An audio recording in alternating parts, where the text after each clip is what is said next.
할렐루야. 하나님의 은혜와 평강이 새벽 깨어 예배하시는 우리 성도님들의 심령과 가정에 충만하기를 소망합니다. 우리 어제 수능 시험을 잘 마쳤습니다. 이제 수능이 끝나면 참 좋은데 또 진학의 과정이 남지 않습니까? 또 지나가면 다 끝날 것 같지만 또 대학의 그 과정도, 또 졸업하면 취업도, 또 취업하면 또 귀한 믿음의 가정을 세우는 것도, 또 하나님의 그 은혜 가운데 우리 믿음의 부모는 하나님께서 주신 그 사명의 자리가, 제일 된 사명의 자리가 무엇입니까? 이 기도이죠. 자녀를 위해 기도는 끊임이 없는 것이죠. 이제는 우리 수험생들이 수능을 마쳤고 그 지나가는 그 모든 과정을 위해서도 함께 기도해 주시면 은혜가 되겠습니다. 우리 수험생 명단을 오늘까지는 한번 호명해 보겠습니다. 우리 어제 마쳤는데 우리 자녀들의 이름을 한 명 한 명 호명하며 어떤 마음이옵니까? 주여, 이들이 이제는 하나님의 인도하심 가운데 저들이 바라고 선한 길들이 열려질 수 있도록 진학의 문을 활짝 열어주시옵소서. 이 마음으로 우리 한 명씩 호명해 보겠습니다. 민혁기, 박세빈, 배수연, 신은주, 신은지, 안윤상, 윤한별, 정민영, 정재성, 김균용, 남예원, 이서은, 윤채희, 이윤아, 이윤지, 허도경, 허은혜, 김경민, 박성현, 신민혁, 이명선, 이예림, 장예성. 아멘. 기도할 마음으로 우리가 호명된 이 자녀들의 걸음을 하나님께서 가장 복된 길로, 선한 손길로 인도해 주심을 믿습니다. 인생의 전체를 보면 정말 한 챕터에 불과하지만 이것이 전부처럼 여기면 시험의 결과에 따라서 내 인생이 좌우된다 생각하지 않겠습니까?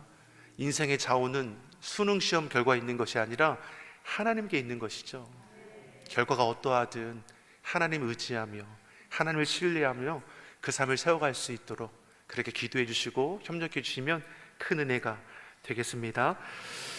요단강을 건너 이스라엘 백성들은 드디어 약속의 땅에 들어갔습니다. 길갈이라는 곳에 진을 치고 하나님의 말씀 따라 할례를 행하고 유월절을 지켰습니다. 너는 내 백성이 되고 나는 너희의 하나님이 되리라. 이 약속의 증표를 몸에 새기고 출애굽 당시에 베푸셨던 유월절의 은혜를 다시 새기며 그 땅의 소산물을 거두어서 음식으로 먹었습니다. 하늘의 양식 만나가 아닌 음식이 이들이 얼마 만에 먹어보는 거겠습니까? 비록 그것이 누룩을 넣지 않은 무교봉과 단지 볶은 곡식일지라도 이들에게는 너무나 귀한 양식이었을 것이죠.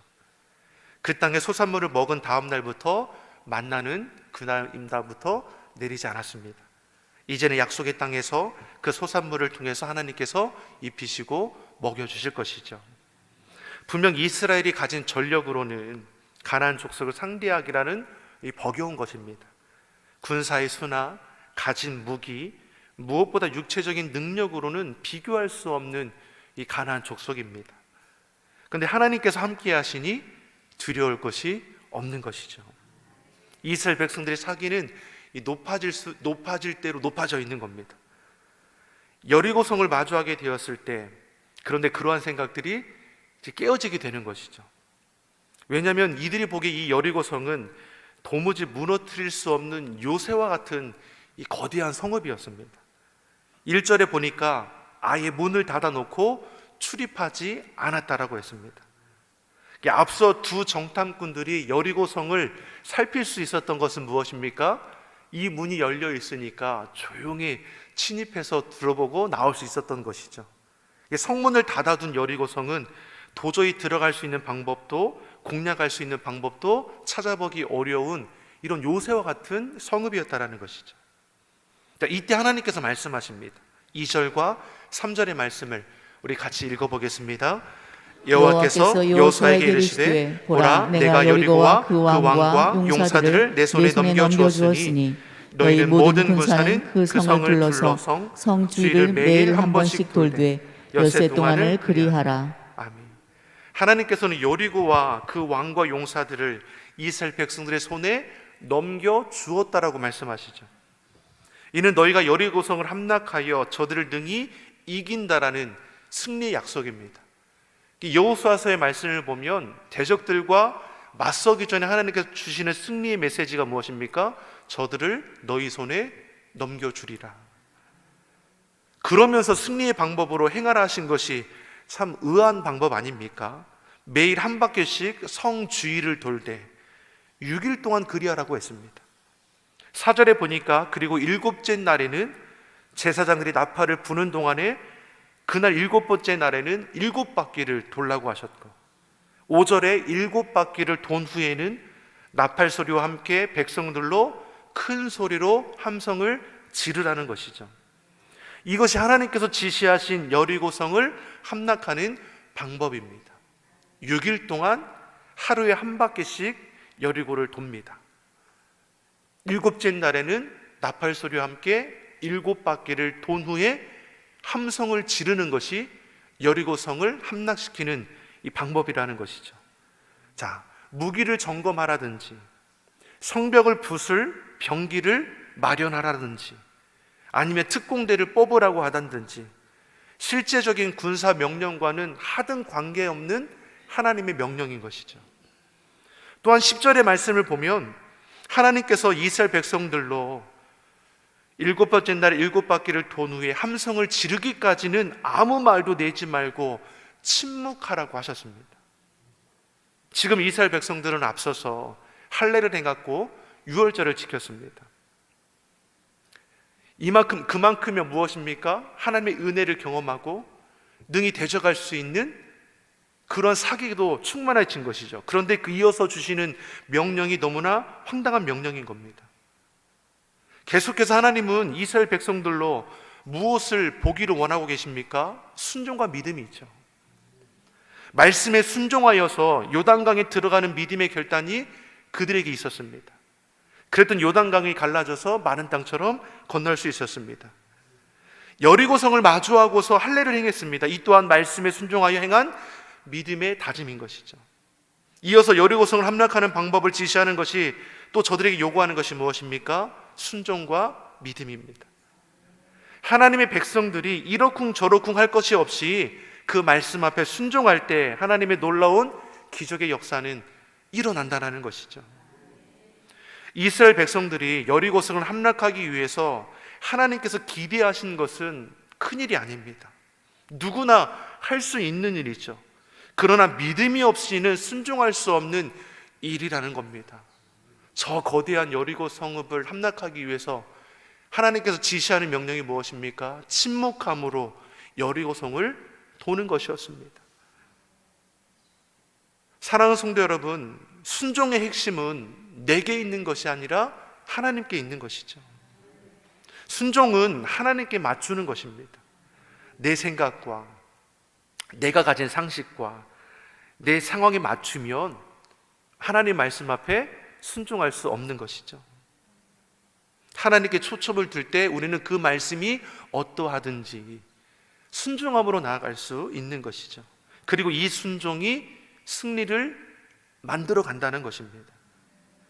이스라엘 모든 백성들은 황당할 수 있는 이 명령을 지켜 행하는 것을 보게 되죠. 11절, 12절의 말씀을 같이 보겠습니다. 11절, 12절 같이 보겠습니다. 여호와의 그가 그 성을 한 번 돌게 하고 그들의 진영으로 돌아와서 진영에서 자니라.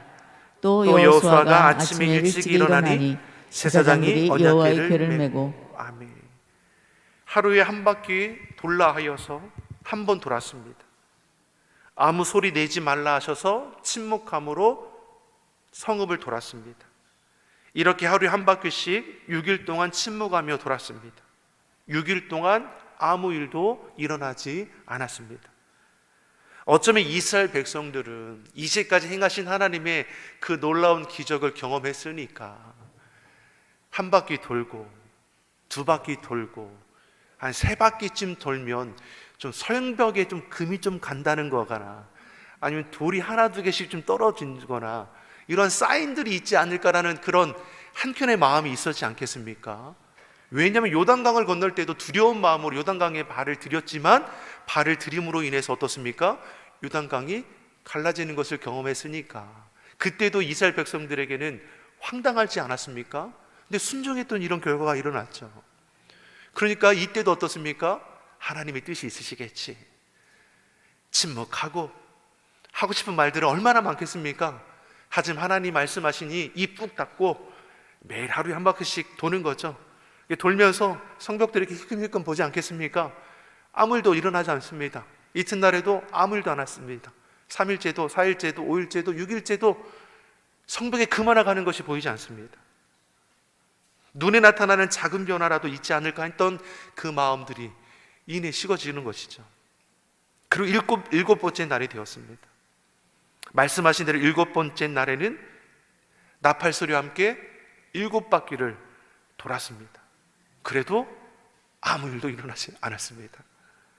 그리고 그 말씀에 따라 7바퀴를 돈 후에 나팔 소리와 함께 크게 함성을 질렀습니다. 15절 16절의 말씀을 같이 보겠습니다. 15절 16절의 말씀 같이 보겠습니다. 일곱째 날 새벽에 그들이 일찍 일어나서 전과 같은 방식으로 그 성을 7번 도니 그 성을 7번 돌기는 그날뿐이었더라. 7번째에 제사장들이 나팔을 불 때에 여호수아가 백성에게 이르되 외치라 여호와께서 너에게 이 성을 주셨느니라. 아멘. 7번째 날에 7바퀴를 돌았을 때에도 아무 일도 일어나지 않았습니다. 그런데 말씀하신 대로 7바퀴를 돈 후에 나팔 소리와 함께 큰 소리로 함성을 내지르라는 것이죠. 말하기 좋아하고 불평하기 좋아했던 이스라엘 민족들이 6일 동안 침묵하다가 드디어 7번째 날에 나팔 소리와 함께 크게 소리치는 것이죠. 이 외침이 어떠한 외침이냐? 승리의 외침입니다. 이 성을 여호와께서 우리에게 주셨다. 여호수아가 이렇게 믿음으로 선포하며 승리의 함성을 외치라는 것이죠. 온 이스라엘 백성들의 입에서 나팔 소리와 함께 지금 성벽을 돌고 난 후에 여전히 견고한 그 성읍 앞에서 우리가 이겼다라고 함성을 지르고 있는 겁니다. 이야! 와! 우리가 이겼다라는 겁니다. 이해가 되십니까? 멀쩡한 성벽 앞에서 이스라엘 백성들이 이렇게 외치고 있는 것이죠. 여리고성에 있던 자들은 도대체 저들은 왜 아무 말도 없이 성벽만 묵묵히 돌고 있을까? 저들의 시선으로 보면 그런 거 아닙니까? 요단강을 그렇게 멋들어지게 이렇게 건너서 간담이 녹을 정도로 정신이 잃어버릴 정도로 지금 여리고 성읍의 사람들은 지금 초긴장 상태 아닌 겁니까? 이들이 또 어떤 방법으로 우리의 성을 무너뜨릴까? 이렇게 긴장하고 있는데 저들이 하는 행동이 무엇입니까? 어느 날 지나더니 하루에 한 바퀴씩 아무 소리도 않고 돌더니 그 다음 날도 도네? 그 다음 날도 도네? 6일째까지 도네? 7일째가 되니까 7바퀴를 도네? 그리고 나더니 소리를 지니까 저들이 생각하는 것이 무엇입니까? 이제 저들이 성벽을 돌다 진짜 정신까지 돌아버린 거 아니냐? 이런 생각을 하고 있지 않겠습니까? 여호수아는 승리의 함성을 외치게 하고 이어서 당부하기를 두 정탐꾼을 도와주었던 기생 라합과 그 집에 거주하는 모든 자들은 너희가 살려주어야 한다. 그 외에 성 안의 모든 것들을 다 진멸해라. 성 안에 온갖 화려한 재물들이 가득할 것이지 않습니까? 그 모든 것을 전리품으로 단 한 개도 취하지 말고 철저하게 불태워버릴 것을 명령했습니다. 19절에 보면 은금과 동철기구와 같이 하나님께 구별하여 드릴 것 외에는 철저히 진멸할 것을 명령하셨습니다. 여리고성은 이 달의 여신을 섬기는 우상 숭배가 만연한 성입니다. 온갖 가증한 일, 더러운 음행들이 가득했던 것이죠. 저들의 문화, 생활 양식 모두가 우상 숭배와 미신적인 것들인 것이죠. 무엇 하나 그대로 놓아두면 이스라엘 백성들이 금세 오염될 수 있는 겁니다. 그러기 하나님은 철저히 우상의 도시를 불태우게 하셨고 죄의 싹은 사망이라는 것을 백성들로 알게 하기를 원하신 것이죠. 자, 이처럼 승리의 함성을 선포하게 하시고 지켜 행할 것을 말씀해 주시죠. 자, 그리고 그 순간에 멀쩡했던 여리고성이 한순간에 무너져 내렸다는 것이죠. 20절, 21절의 말씀을 같이 보겠습니다. 이에 백성은 외치고 제사장들은 나팔을 불매 백성이 나팔 소리를 들을 때에 크게 소리질러 외치니 성벽이 무너져 내린지라. 백성이 각기 앞으로 나아가 그 성에 들어가서 그 성을 점령하고 그 성 안에 있는 모든 것을 온전히 바치되 남녀노소와 소와 양과 나귀를 칼날로 멸하니라. 아멘. 여리고 성이 한순간에 무너져 내렸습니다. 하루, 이틀, 7일째 7바퀴 돌았을 때에도 꿈쩍하지 않던 여리고 성, 그 성벽이 어떻게 됩니까? 승리의 함성을 외치는 그 순간에 무너져 내렸다라는 것이죠. 여리고 성에 있던 가나안 족속들 혼미 백성이 되어서 아무것도 할 수 없는 것이죠. 하나님의 말씀대로 되었습니다. 아멘이시죠? 여리고서의 함락을 여러분 과학적으로 어떻게 증명할 수 있는 겁니까? 그 무엇으로 이해시킬 수 있는 것입니까? 이스라엘 백성들은 순종함으로 요단강의 기적을 경험했고, 이렇듯 믿음으로 여리고성 함락이라는 기적 또한 경험했습니다.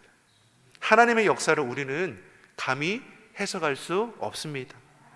우리가 할 것은 하나님의 그 크신 사랑에 감사하며 그 사랑 안에 거하는 것이죠. 범사에 하나님을 인정하고 주의 도우심을 구하고 찾는 것입니다. 사랑하는 성도 여러분, 우리도 오늘 말씀처럼 삶의 자리에서 하나님을 의지하며 승리의 선포를 외치시기를 바랍니다. 세상은 우리를 무너지게 할 것이죠. 하지만 오늘 말씀을 통해서 우리가 기억할 것은 무엇입니까? 하나님이 우리와 함께 하시고 모든 대적들을 하나님께서 친히 물리쳐 주신다라는 것이죠. 내가 하나님께 속한 자녀임을 결코 잊지 않고 하나님을 의지함으로 여러분 믿음으로 승리를 선포하시기를 바랍니다.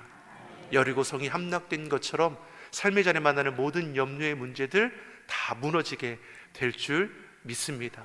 내 생각과 내 상식과 계획에 붙들리지 마시고 주의 말씀에 붙들려서 그 말씀이 능력이라는 것을 내가 믿음으로 선포하고 그럼에도 순종하고 믿음으로 결단함을 통해서 우리의 삶을 하나님의 자녀로의 삶으로 바르게 세워갈 수 있기를 예수님의 이름으로 축원합니다.